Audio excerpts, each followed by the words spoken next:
Everyone, please welcome your next storyteller, Samuel.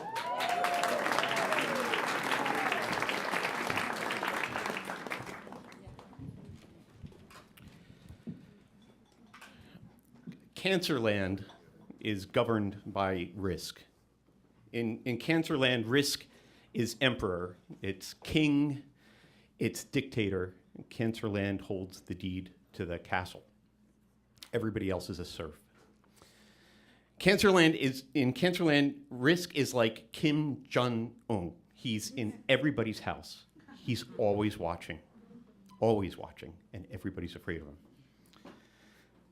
Risk of hair loss, risk of nausea or vomiting, risk of infection, risk of relapse. I've lived in Cancerland now for about 15 years.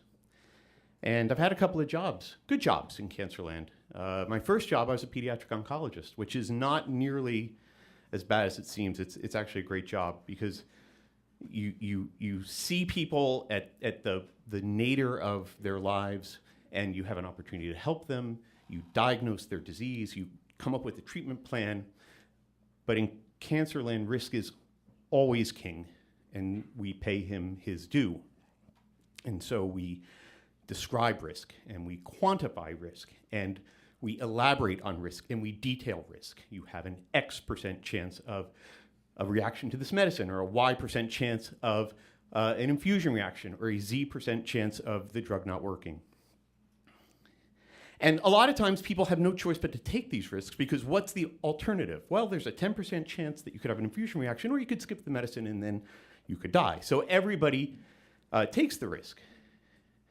And being just a normal person in Cancerland is weird, because I've never actually taken a lot of risks. I'm the firstborn son of a Jewish person, which means I couldn't play football or baseball or soccer, and I'm afraid of heights, and historically incredibly terrified of talking to women in bars. I've taken very few risks. But now I'm in Cancerland, and everything is risk, right? And I'm a broker in risk, right? I transact in risk, but it's not my risk. It's risk other people take.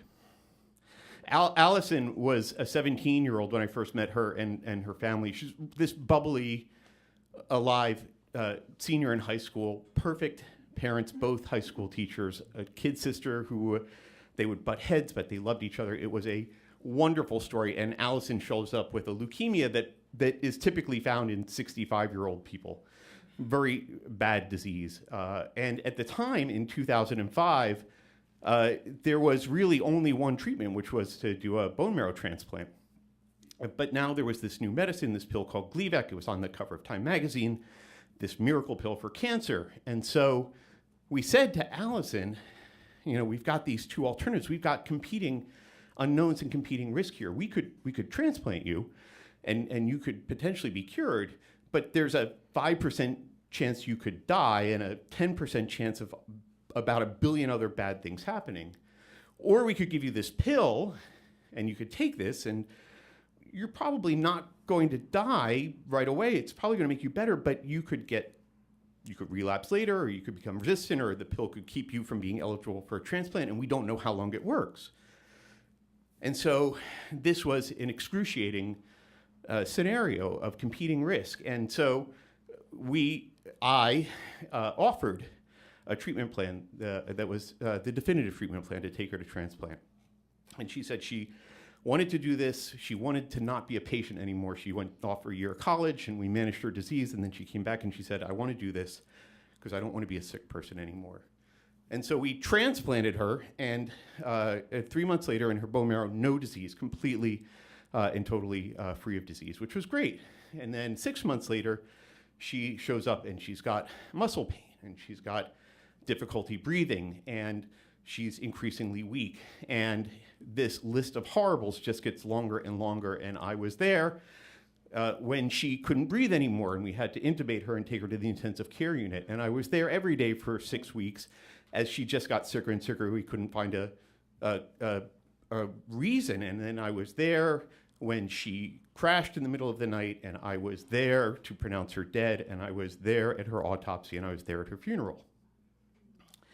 And there isn't a day that goes by that I don't think, what if I'd chosen the other path? And I actually know what would have happened if I'd chosen the other path.